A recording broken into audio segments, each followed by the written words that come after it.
और इतना इंसाइट देने के लिए।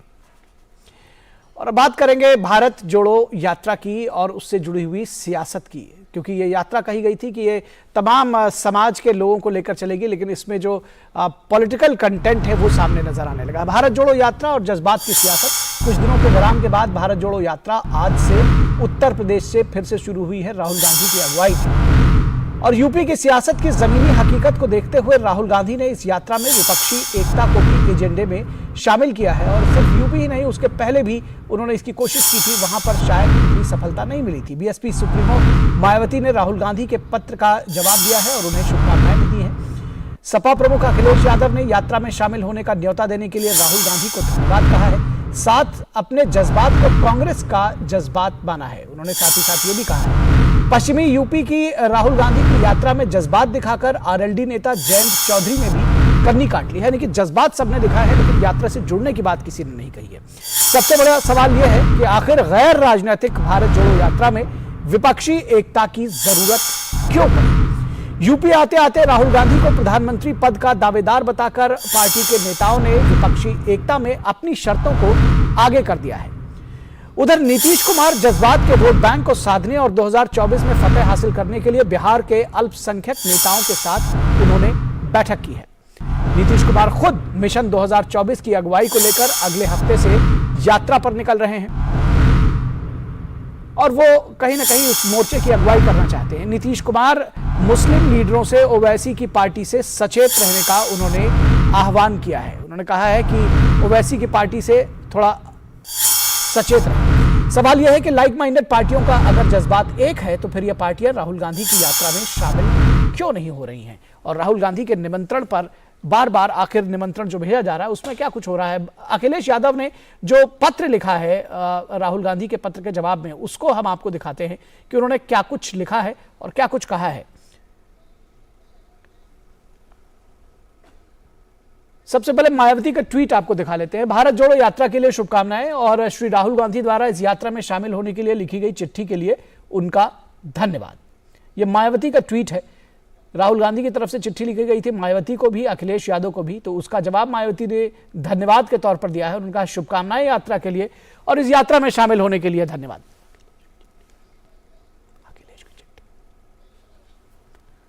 और अखिलेश यादव ने भी दरअसल जो अपनी चिट्ठी लिखी है उसमें कहा है कि हमारे और आपके जज्बात एक जैसे हैं और भारत जोड़ो यात्रा का तमाम अर्थ उन्होंने बताया। ये चिट्ठी हम आपको दिखा रहे हैं, ये लेटर उन्होंने लिखा है जिसमें उन्होंने कहा है कि भारत जोड़ो यात्रा में हमारे और आपके जज्बात जो है वो एक जैसे हैं। दरअसल भारत का यात्रा का मतलब सौहार्द है, एकता है, शांति है, इस तरह की बातें उन्होंने लिखी है, लेकिन ये नहीं कहीं भी लिखा है कि वो उसमें शामिल होंगे या नहीं होंगे।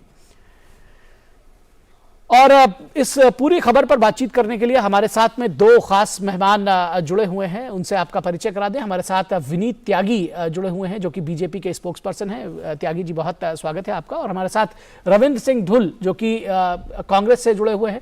रविंद्र सिंह जी, आपका भी बहुत स्वागत है। और हमारे साथ में कुमार आलोक, हमारे संवाददाता, वो भी जुड़े हुए हैं। कुमार आलोक, आपके साथ शुरुआत करते हैं और सबसे पहले ये जो यात्रा है इसको जानने समझने की कोशिश करें। और क्या ये यात्रा बार बार जब ये कही जाती है कि ये सामाजिक है, गैर राजनीतिक है, और बार बार जो इसके रंग हैं वो राजनीतिक दिखने लगते हैं, और कहीं ना कहीं आप देखिए कि ये जो चिट्ठियां लिखी गई उस पर पहले तो अखिलेश यादव ने कहा अभी हमें कोई चिट्ठी नहीं मिली, लेकिन बाद में उन्होंने कहा कि चिट्ठी तो मिल गई है और उस पर धन्यवाद दिया, कहा जज्बात हमारे आपके मिलते हैं, लेकिन यात्रा में शामिल होने का कोई आश्वासन नहीं दिया और लगता भी नहीं कि वो यात्रा में शामिल होंगे। देखिए, दो कारण। सबसे पहले जो बात कही जा रही है कि जो यात्रा का जो रूट है, खासकर शामली की हम बात करें या अजीत सिंह का जो क्षेत्र है बागपत है उसकी हम बात करें, तो इन क्षेत्रों को विशेष रूप से ध्यान दिया गया है अपनी 3 दिन की यात्रा में। और आप देखें कि तीनों ही पार्टियां, समाजवादी पार्टी हो, चाहे बहुजन समाज पार्टी हो, चाहे जयंत चौधरी की जो लोकदल की पार्टी है, तो इन बेस पर अपना दावा करते हैं कि हमारा बेस है यहाँ पर। तीनों ही पार्टियां ये दावा करती हैं और उनके साथ ये घूम करके ये उनका जो अपना दावा रहा है या उनका परफॉर्मेंस भी अच्छा रहा है, तो वो ये उनके साथ शामिल होकर कांग्रेस को ये एज नहीं देना चाहती। दूसरा चीज जो सबसे बड़ा है कि भूतकाल में जो गठबंधन हुआ, अगर 2017 की हम बात करें, कांग्रेस के साथ गठबंधन करके समाजवादी पार्टी ने चुनाव लड़ा और यूपी के लड़के के नाम पर अखिलेश यादव और राहुल गांधी को प्रचारित किया गया, लेकिन उसका हर्ष आपने देखा कि बहुत ही खराब परफॉर्मेंस हुआ और बीजेपी को प्रचंड बहुमत मिला विधानसभा चुनाव में। उसके बाद आपने देखा कि 2019 में समाजवादी पार्टी और मायावती ने गठबंधन किया और वहां भी एक बार फिर धाराशायी हो गए। तो ये प्रयोग किए जा चुके हैं इन पार्टियों के द्वारा, जो तीन प्रमुख पार्टियां हैं भारतीय जनता पार्टी के खिलाफ। तो उनको ये मालूम है कि अगर हम गठबंधन करते हैं तो भूतकाल में जो स्थितियां रही हैं वही स्थितियां फिर बन के आ सकती है। और दूसरा, वो कांग्रेस को स्पेस नहीं देना चाहती कि कांग्रेस जहां राज्य में कांग्रेस का कोई वजूद नहीं है और वहां पर अगर वो उनका साथ देती है तो कांग्रेस को एक माइलेज मिल सकता है। तो इन चीजों को भी वो ध्यान में रख करके यात्रा में शामिल न होने का, हालांकि धन्यवाद दे रहे हैं कि जज्बात के साथ हम हैं, लेकिन यात्रा में शामिल होने से साफ इनकार कर दिया। जी, कांग्रेस को स्पेस नहीं देना चाहती। एक चीज और आपसे समझना चाहेंगे आलोक, उसके बाद अपने मेहमानों पर आएंगे कि क्या इसी तरह का जो शहमात का खेल है वो बिहार में भी चल रहा है और बिहार में इस बात की कोशिश की जा रही है, नीतीश कुमार इस बात की कोशिश कर रहे हैं कि वो लीड लें दरअसल विपक्षी एकता की और कहीं कांग्रेस को स्पेस ना मिले? जी बिल्कुल, हालांकि नीतीश कुमार ने कहा है कि वो उनकी पार्टी का जो जदयू की जो इकाई है वो यूपी में उनके साथ यात्रा में शामिल होगी। लेकिन एक जो एक रहता है हर बार, 2014 में हुआ कि नरेंद्र मोदी के खिलाफ कौन अपोजिशन का चेहरा, 2019 में भी आया और इस समय भी तमाम तरह के कयास लगाए जा रहे हैं। कभी कोई ममता बनर्जी का नाम लेता है, कभी नीतीश कुमार फ्रंट में आ जाते हैं। इधर जो तेलंगाना राष्ट्रीय समिति के जो अध्यक्ष है KCR, वो भी अपनी ओर से दावा कर रहे हैं। तो एक ऊहापोह की स्थिति है अपोजिशन के अंदर और इसको लेकर के राहुल गांधी की अगर हम यात्रा को देखें, भारत जोड़ो यात्रा को देखें, तो बहुत सारे स्टेट्स में वहां के जो अगेंस्ट पार्टी के लोग थे वो भी शामिल हुए। चाहे महाराष्ट्र की हम बात करें, सुप्रिया सुले शामिल हुई, आदित्य जो है उद्धव ठाकरे के लड़के वो शामिल हुए महाराष्ट्र में, DMK के स्टालिन तमिलनाडु में शामिल हुए। तो ये कहीं ना कहीं जो आप देखते हैं कि यहाँ जो शामिल अगर विपक्षी दल हुआ है तो कहीं ना कहीं वो कांग्रेस के साथ गठबंधन में है, चाहे वो महाराष्ट्र में थी और चाहे वो तमिलनाडु में है। लेकिन यहाँ जो स्थितियां हैं, हिंदी पट्टी की जो स्थितियां हैं वो बिल्कुल ही अलग है। और यहाँ पर बहुत, जैसे बिहार है, यूपी है और भी ऐसे जो राज्य हैं जहां पर कांग्रेस नहीं है, क्षेत्रीय पार्टियां हैं, तो ये क्षेत्रीय पार्टियां स्पेस देना नहीं चाहती कांग्रेस को। जी जी जी जी, और इस चर्चा में जोड़ेंगे अपने साथ में रविंद्र सिंह धूल को और विनीत त्यागी को। रविंद्र सिंह जी, आपके पास सबसे पहले शुरुआत करना चाहें कि क्या वजह है कि लगातार एक के बाद एक चिट्ठियां लिखे जा रहे हैं राहुल गांधी? क्या अकेले चलने में इसमें कोई उनको लगता है कि अकेले ये पूरा मैनेज नहीं होगा, या उनको लगता है कि विपक्ष को साथ लिए बिना काम नहीं बनेगा? और राजनीतिक, गैर राजनीतिक दरअसल इस यात्रा को कहा गया था, लेकिन यूपी में आते आते या उसके पहले भी देखा जा रहा है कि इसके बहुत सारे राजनीतिक रंग हैं। देखिए, जहां तक मैनेजमेंट की बात है तो यह यात्रा अब तक लगभग आप समझ रहे हैं कि सारा भारत पार करके, दिल्ली क्रॉस करके आज लोनी बॉर्डर से उत्तर प्रदेश के अंदर एंटर हो गई है। यात्रा किस प्रकार की रहेगी, किस प्रकार का मैनेजमेंट उसके अंदर रहा है वो बिल्कुल स्पष्ट है। तो मैनेजमेंट वाली बात के ऊपर तो बोलने की आवश्यकता नहीं है, सब कुछ प्रत्यक्ष है और समस्त भारत ने उसको देखा है। हरियाणा के अंदर भी एक दौर पूरा हो चुका है। सेकंड फेज हरियाणा के अंदर जो है हमारे यहाँ पर 5 तारीख से पानीपत से स्टार्ट होगा, तो 9 तारीख को ये शंभू बॉर्डर से। नहीं, मैनेजमेंट पर कोई सवाल नहीं है रविंद्र जी, दरअसल पूछा जा रहा है कि अब आ गई दूसरी चीज। अब आ गई दूसरी चीज, हम बात कर रहे हैं चिट्ठियों की। जब हमने, राहुल जी ने इसके कॉन्सेप्ट के रूप में भारत जोड़ो यात्रा प्रारंभ की थी, तो उन्होंने अपनी पार्टी या किसी संगठन या हर तरह की चीज से दूर होकर के, उठ करके कुछ सामाजिक चीजों पर और कुछ राजनीतिक मुद्दों के ऊपर, दोनों को सामने रखते हुए एक सामाजिक यात्रा प्रारंभ की थी। इसका कोई राजनीतिक उद्देश्य कभी था ही नहीं। यही कारण है कि भी किसी भी ऐसे राज्य के अंदर से यात्रा गई नहीं जहां पर कोई चुनाव था या कोई मतलब था किसी प्रकार का, न ही वहां पर कोई चुनावी भाषण किसी प्रकार का कोई दिया गया। नॉन स्टॉप ये चली।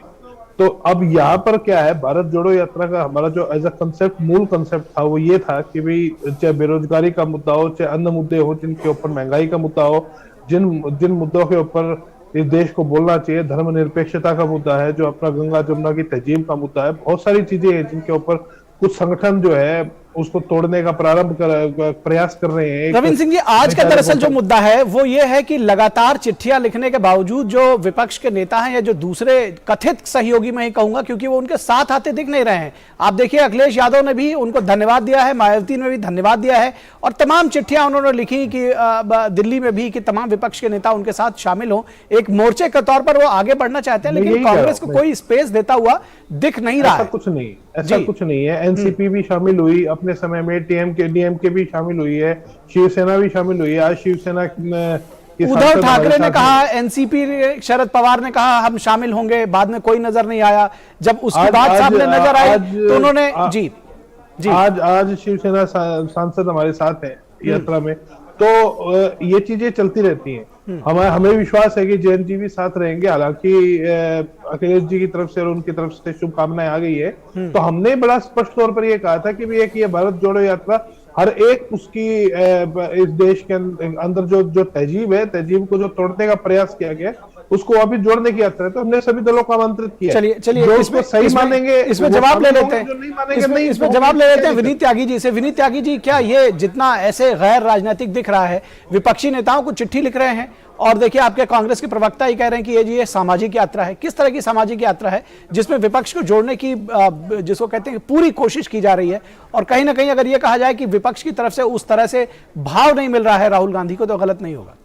देखिए निखिल जी, इनका कहना है कि राजनीतिक यात्रा नहीं है, लेकिन अगर पूरी यात्रा पे आप नजर डालेंगे, मैं आपको बताऊंगा यात्रा के दो उद्देश्य हैं। पहला उद्देश्य यह है कि जो कांग्रेस का अपना कैडर है, जो उनके अपने कार्यकर्ता हैं, नेता हैं, वही राहुल गांधी जी को अपना नेता मानने को तैयार ही नहीं थे। और उसका भी बड़ा कारण है। उसका बड़ा कारण यह है कि राहुल जी के नेतृत्व में कांग्रेस ने एक के बाद एक राज्य अपने हाथों से गंवाए। लोकसभा चुनाव में पहले से भी ज्यादा बुरी हार उनको देखनी पड़ी। तो कांग्रेस का जो कैडर था वो ये समझ चुका था कि राहुल गांधी जी के नेतृत्व में कांग्रेस को नीचे ही जाना है, डूबना ही है। तो वो उनको नेता मानने के लिए तैयार नहीं थे।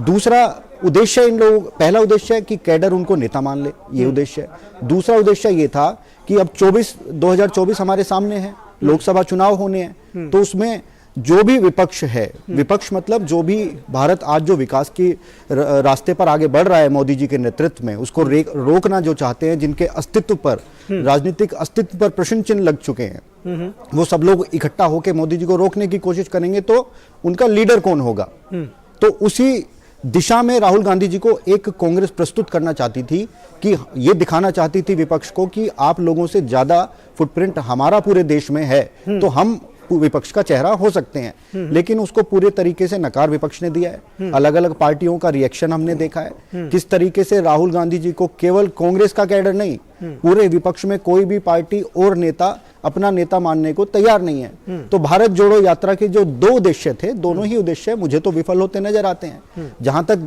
गैर राजनीतिक होने की बात है, आप यात्रा को शुरू से देखिए। तमिलनाडु में राहुल गांधी जी किससे मिले? जॉर्ज पोनिया से मिले, मोहब्बत फैला रहे थे। जॉर्ज पोनिया कौन है? जॉर्ज पोनिया वो पादरी हैं जो हमेशा हिंदू विरोधी बातें करते हैं, जो अपने पब्लिक एक एड्रेस में बोलते हैं कि हमें जूते इसलिए पहनने चाहिए जिससे कि भारत माता से हमारे पैर ना गंदे हो जाएं। इस तरह से अपमानित भारत माता को करते हैं। उनके साथ बैठकर राहुल गांधी जी उनका गुरु ज्ञान ले रहे थे, उनसे पूछ रहे थे ईश्वर क्या है। और केरल में जाते हैं, केरल में जब राहुल गांधी जाते हैं तो कैसे आरएसएस की यूनिफॉर्म को जलता हुआ ट्वीट कांग्रेस के ऑफिशियल हैंडल से होता है, और किस तरह से जो बीच सड़क पर गाय को काट देने वाले, बीफ को बांटने वाले व्यक्ति के साथ वो चलते हैं। गुजरात वो जाते हैं, मेधा पाटकर जी के साथ चलते हैं। मेधा पाटकर जी कौन है? मेधा पाटकर जी वो हैं जिन्होंने एक इंटरनेशनल कॉन्स्पिरेसी के तहत दशकों तक गुजरात को विकास से पीछे रखा, विकास को दूर रखा गुजरात से। ऐसे लोगों के साथ वो चलते हैं जो कि याकूब मेमन और फिलहाल जो इसका राजनीतिक एजेंडा है, दरअसल उसकी बात अगर हम चर्चा करना चाहें विनीत जी, जिस तरह से अखिलेश यादव ने, जिस तरह से मायावती ने शुभकामनाएं तो भेजी, लेकिन वो साथ चलने को तैयार नहीं है। उनको लगता है कि जो हमारा वोट बैंक है, हमारा और आपका जज्बात तो मिलता है, लेकिन वोट बैंक पे हम आपको नहीं घुसने देंगे। देखिए, अखिलेश जी एक एक्सपेरिमेंट ये करके देख चुके हैं। इन लोगों ने बहुत प्रमोट किया था, और इस तरह का जो एक नैरेटिव सेट करने वाली बड़ी एजेंसीज है, उनको भी हायर करके इन्होंने यूपी के लड़के इस तरह का एक नैरेटिव यूपी में दिखाने की कोशिश की थी। उसे पूरी तरीके से यूपी की जनता ने नकार दिया।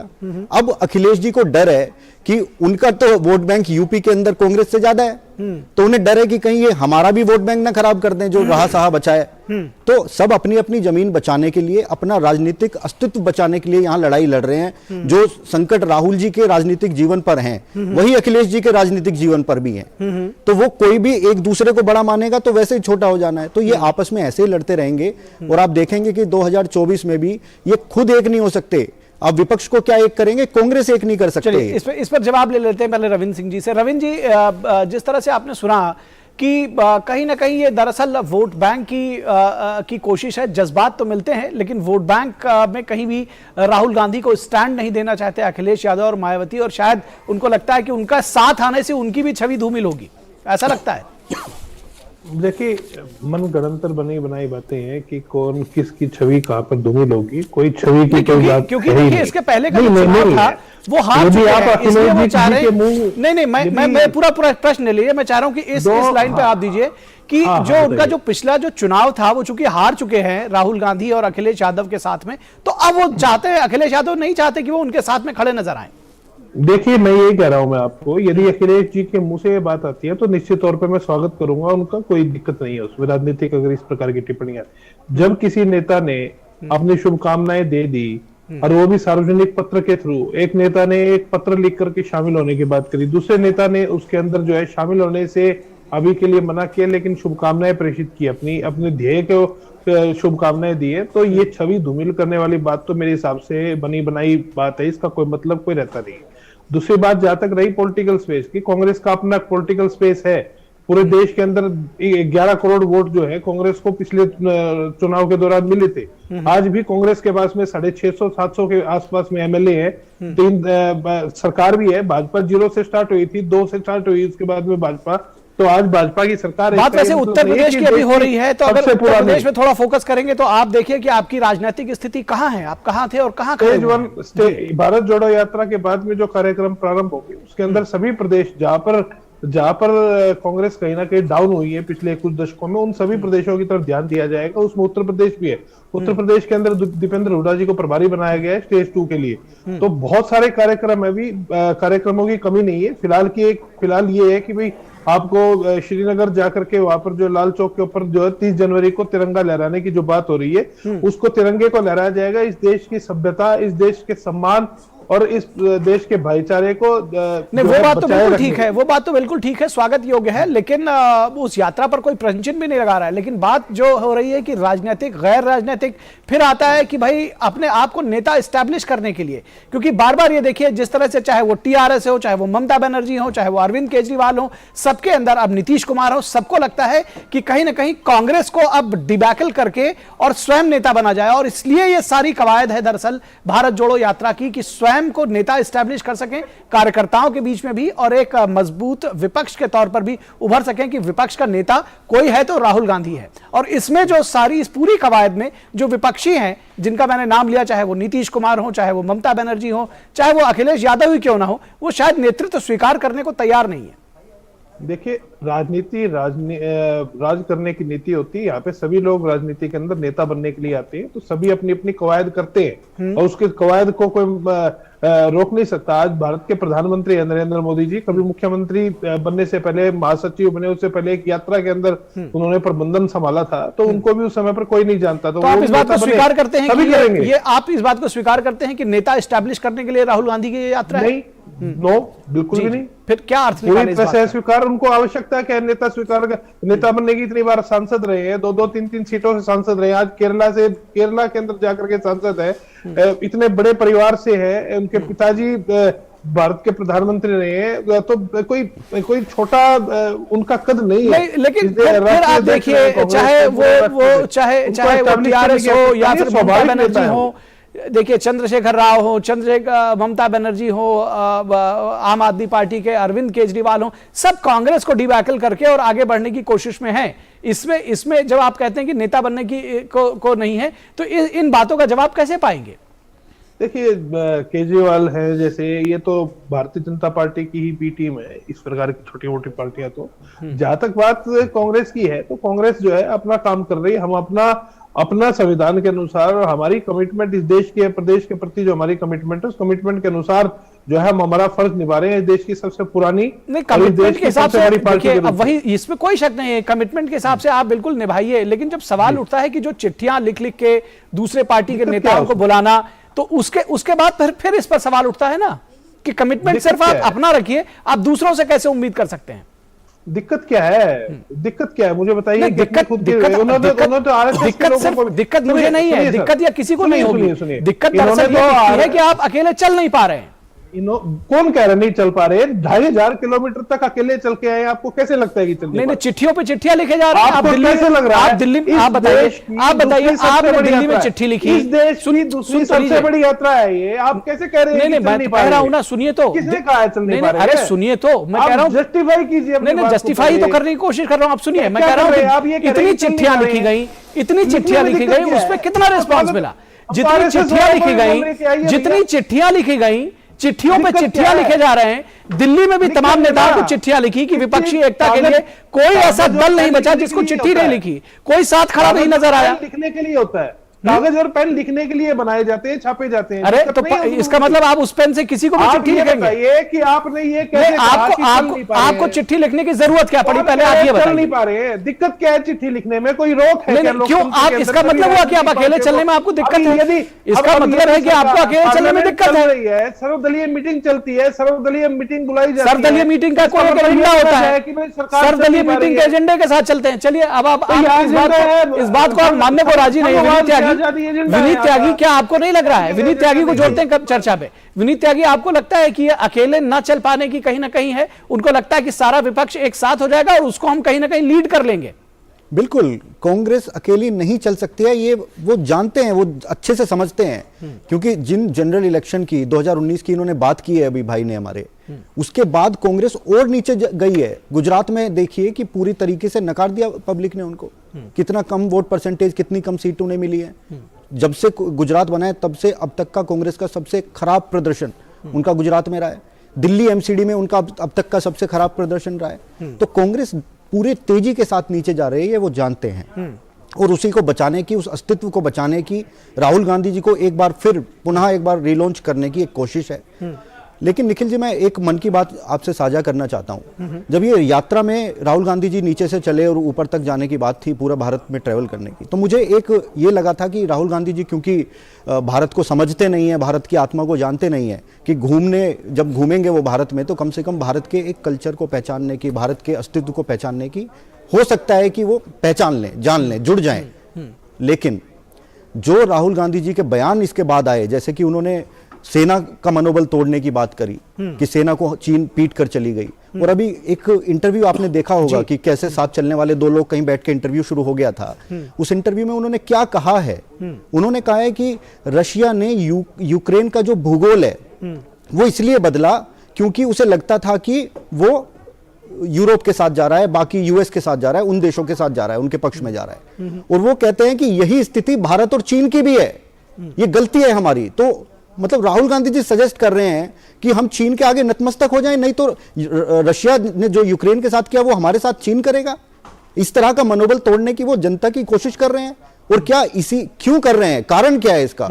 या तो 2008 में जो मेमोरेंडम उन्होंने साइन किया था चीन के आज के प्रेसिडेंट के साथ, या तो वो कारण होगा, या राजीव गांधी फाउंडेशन को जो करोड़ों रुपया चीन ने दान दिया था, या वो कारण होगा। लेकिन बड़े दुख के साथ कहना पड़ता है कि भारत जब अपने दुश्मन देश के साथ खड़ा हो, चाहे वो पाकिस्तान हो या चीन हो, क्यों राहुल गांधी जी हमेशा दूसरे पक्ष में खड़े मिलते हैं, दूसरे पाले में खड़े मिलते हैं, कभी देश का साथ नहीं देते। 370 हटा के हमने देश को जोड़ने का जब काम किया था, तब तो ये विरोध में खड़े थे उसके।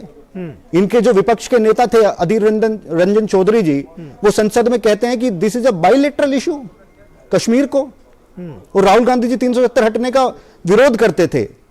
किस तरह से हमने देखा कि जब डोकलाम में हमारी सेनाएं आमने सामने थी, राहुल गांधी जी चीन के कैंप में थे, चाइनीज एम्बेसी में थे, और जब पूछा गया मना कर दिया। इनके जो प्रवक्ता है उन्होंने मना कर दिया, नहीं राहुल गांधी जी माने ही थे। फिर उनकी एक फोटो पब्लिक हो गई, उसके बाद उन्होंने कहा हाँ वहां थे, कुछ जानकारियां लेने गए थे। उनको भारतीय सेना और भारतीय सरकार की दी हुई जानकारियों पे तो विश्वास है नहीं, तो चाइना से वो जानकारियां। चलिए इसको एक बार फिर से यात्रा पर लेकर आते हैं। विनीत जी आपको रोकेंगे। दरअसल कुमार आलोक आपसे समझना चाहेंगे, आप लगातार रिपोर्ट करते रहे, आपको नहीं लग रहा है कि चाहे वो चंद्रशेखर राव हो, चाहे वो ममता बनर्जी हो, चाहे अरविंद केजरीवाल हो, चाहे नीतीश कुमार हो, कोई भी अब एक बड़ी होड़ सी मची हुई है कि जो कांग्रेस का स्पेस है उसको ग्रैब किया जाए, और कांग्रेस इस स्पेस को जाने देने के लिए जो छटपटाहट है, जो ये यात्रा है, कहीं ना कहीं उसी वजह से है?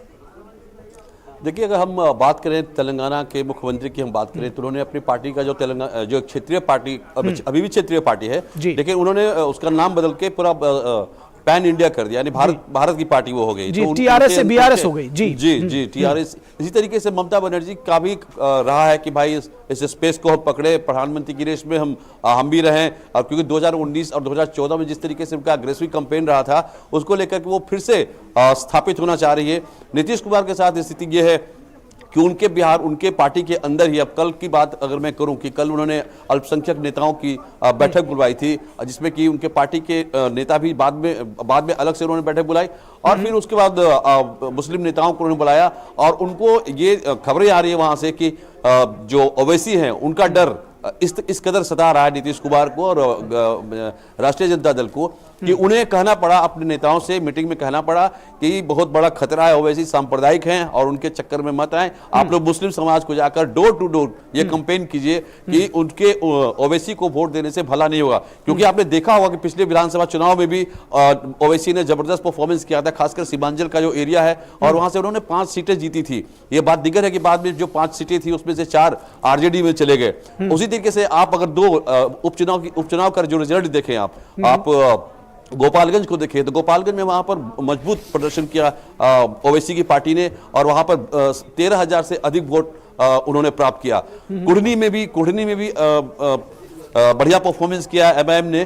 तो एक बहुत बड़ा डर खासकर सेकुलर पार्टियों के लिए, जो कभी इस वोट को अपना मतलब जागीर समझते थे, उस पर एक बहुत बड़ा खतरा ओवैसी ने वहां पर बिहार में डाल दिया है। और यही कारण था कि कल नीतीश कुमार ने मैराथन बैठक अल्पसंख्यक नेताओं के साथ की।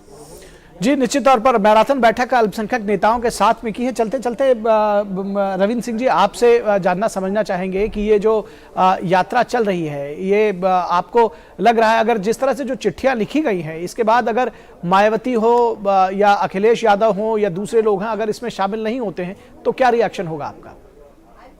बेशक से शामिल ना हो। मैं तो ये कहता हूँ कि हमारी तरफ से तो मैं ये कहता हूँ कि नरेंद्र मोदी, क्योंकि इसके पहले जो चिट्ठियां लिखी गई थी बहुत सारे लोग शामिल नहीं हुए थे, इसलिए मैं कोई बात नहीं, फिर इसमें समस्या क्या है?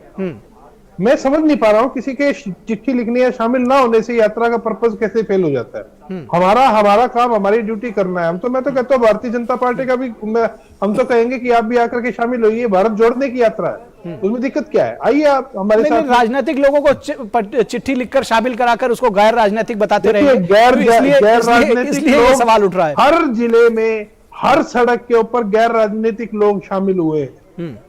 ऐसा नहीं कहा जा सकता कि नहीं हुए हैं। ठीक है, राजनीतिक और गैर राजनीतिक हर प्रकार के व्यक्ति लोग जो है शामिल होंगे, और जिनका एक मूल्य है, जो इस देश के प्रजातांत्रिक मूल्यों को बचाना चाहते हैं। हर एक वो पार्टी जो है जो कि एक प्रोपेगेंडा से अपने आप को दूर करना चाहती है, हर एक वो पार्टी जो है वो इसके अंदर शामिल होने के लिए। चलिए इस पर जवाब ले लेते हैं। विनीत जी, क्या आपको लगता है कि ये राजनीतिक एजेंडा है या नहीं है? ये पूरे तरीके से राजनीतिक एजेंडा है। जैसे हम पहले भी कहा कि राहुल गांधी जी के राजनीतिक जीवन को बचाने का एक प्रयास है, जो कि विफल हो रहा है और पूर्णतः विफल होगा इस यात्रा के बाद, आप देखेंगे। देखिए, 2024 के बारे में मैं सिर्फ रामधारी दिनकर जी की एक पंक्तियां हैं वो कहना चाहता हूं। देखिए, नेता कौन होगा? वसुधा का नेता कौन हुआ? नवधर्म प्रणेता कौन हुआ? जिसने न कभी आराम किया, विघ्नों में रहकर काम किया। और ये पंक्तियां सुन के केवल और केवल नरेंद्र दामोदर मोदी जी का नाम ही याद आता है। चलिए आपके अपने विचार हैं, और ये विचार शायद अगर होंगे तो जो रविंद्र सिंह जी हैं वो राहुल गांधी के लिए भी कहेंगे, और उनके पास ये कहने का बिल्कुल अधिकार भी है। मैं इस चर्चा में नहीं जा रहा। बहुत शुक्रिया, फिलहाल इस चर्चा को विराम देंगे। बहुत शुक्रिया रविंद्र जी, बहुत शुक्रिया विनीत जी, और आलोक जी, आपका भी बहुत शुक्रिया ऑन ग्राउंड सिचुएशन और रिपोर्ट देने के लिए हमें। और अब यहाँ से अब बात